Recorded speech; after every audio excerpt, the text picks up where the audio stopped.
तो आइए अब आपको बताते हैं कि कू ऐप पर आज चुनाव को लेकर के यूपी का जो महाभारत है उसको लेकर के क्या हो रहा है। सतीश चंद्र मिश्र जो कि महासचिव हैं बीएसपी के, उन्होंने कू करके ये बोला है कि आज यूपी के 10 जिलों में 57 सीटों पर मतदान है। सुशासन और समग्र विकास के लिए बीएसपी प्रत्याशियों को वोट दें।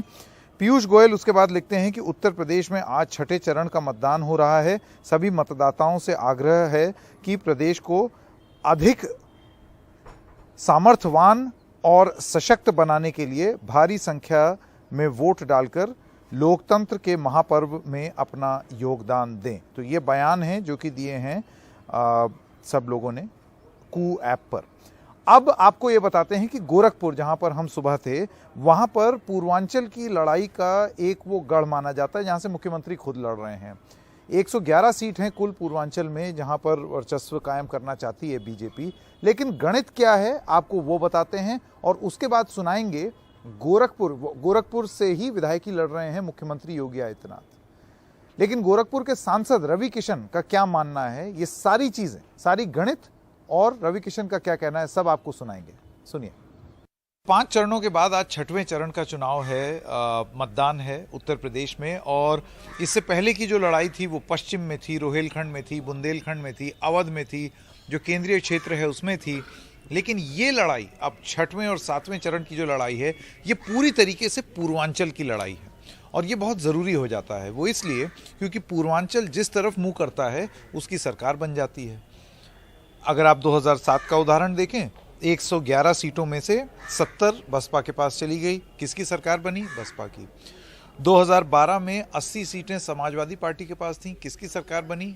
समाजवादी पार्टी की। 2017 में 100 सीटें बीजेपी को आई 111 में, और सरकार किसकी बनी? बीजेपी की। इस बार 2022 में क्या होगा ये देखना होगा। योगी आदित्यनाथ गोरखपुर में आज उन्होंने अपना मतदान किया सुबह सुबह, और उसके बाद जब वो बाहर आए तो उन्होंने एक बयान भी दिया। और ये जो 80 बनाम 20 वाली जो पूरी बात हो रही थी कि किस तरीके से इसको एक सांप्रदायिक रंग देने की कोशिश की जा रही है, इस तरीके की बात भी की, आलोचना भी हुई। इस पर आज मुख्यमंत्री का ये कहना था कि दरअसल 80% सीटें वो हैं जो हम जीतेंगे, और विपक्ष का पूरा मुकाबला जो है वो 20% सीटों के लिए होगा। तो 80 बनाम 20 का मतलब ये है। लेकिन इससे पहले और भी कई तर्क दिए जा चुके हैं 80 बनाम 20 के लिए। आज मुख्यमंत्री का ये कहना है, और वो कॉन्फिडेंट दिख रहे थे, उनका ये कहना था कि हम 300 पार तो हो ही गए हैं और 2017 से भी ज़्यादा सीटें लेकर के आएंगे। लेकिन जातीय गणित किसके साथ है वो बहुत मायने रखती है। बीजेपी ज़रूर कहती है कि हम विकास ही काम आएगा, जातीय गणित जो है वो काम नहीं आएगी। लेकिन पूर्वांचल इस तरीके से वोट नहीं करता।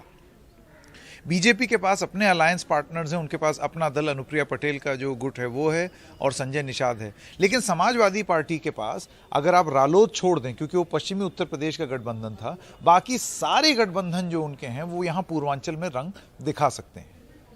कितना कारगर सिद्ध होगा समाजवादी पार्टी का कास्ट कैलकुलेशन या भारतीय जनता पार्टी का कास्ट कैलकुलेशन, वो अब इन 2 चरणों में देखने को मिलेगा। रवि किशन जी हैं, गोरखपुर के सांसद, हमारे साथ हैं। रवि जी, आपका बहुत बहुत स्वागत है एनडीटीवी में। कैसा आपको लग रहा है यहाँ पर माहौल? पहली बार विधायकी लड़ रहे हैं मुख्यमंत्री, आपको लगता है यहाँ गोरखपुर में वर्चस्व कायम कर सकते हैं वो? 2 लाख वोट से जीता, बिकॉज एक आदमी यहाँ पर योगी आदित्यनाथ बन के चुनाव वोटिंग कर रहा है। उन्होंने क्योंकि अपना जीवन यहीं दे दिया।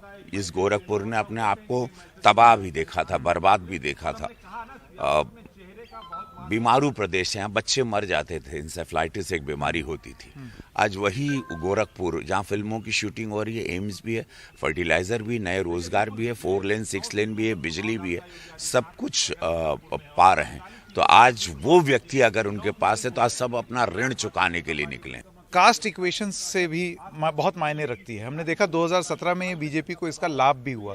इस बार अखिलेश यादव का ये कहना है कि कास्ट इक्वेशंस उनके साथ हैं। बहुत सारे नेता जो हैं वो बीजेपी से छिटक करके उधर गए हैं, अलायंस पार्टनर्स उनके साथ बने हैं। आपको लगता है इसका नुकसान या खामियाजा भुगतना पड़ सकता है बीजेपी? एनडीटीवी के सभी दर्शकों को मैं बता देना चाह रहा हूँ, धन्यवाद बोलूँगा यशस्वी प्रधानमंत्री मोदी जी को।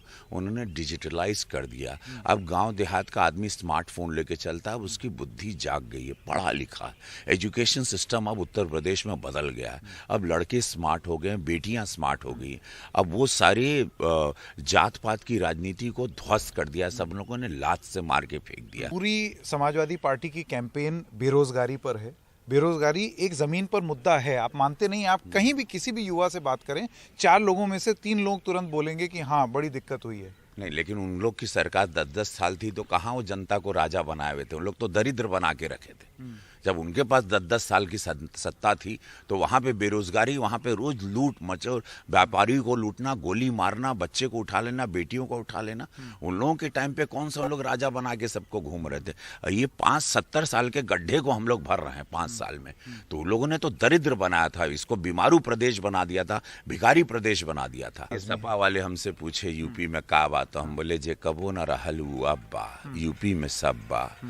बिजली रे रमरेल बा, अनाज अंठेल बा, डबल इंजन सरकार बा, जेल में मुख्तार बा, करोन अगैलहार बा, ना साइकिल ना हाथी ना हाथ बा, ना साइकिल ना हाथी ना हाथ बा। इवेर भैया हो यूपी में योगी आदित्यनाथ बा, कहे की और योगी आदित्यनाथ और बेरोजगारी ना बा। बेरोजगारी खत्म हो जाए 5 साल में, पूरा खत्म, ध्वस्त कर देंगे। ईमानदार रहोगे ना, सब करोगे आप।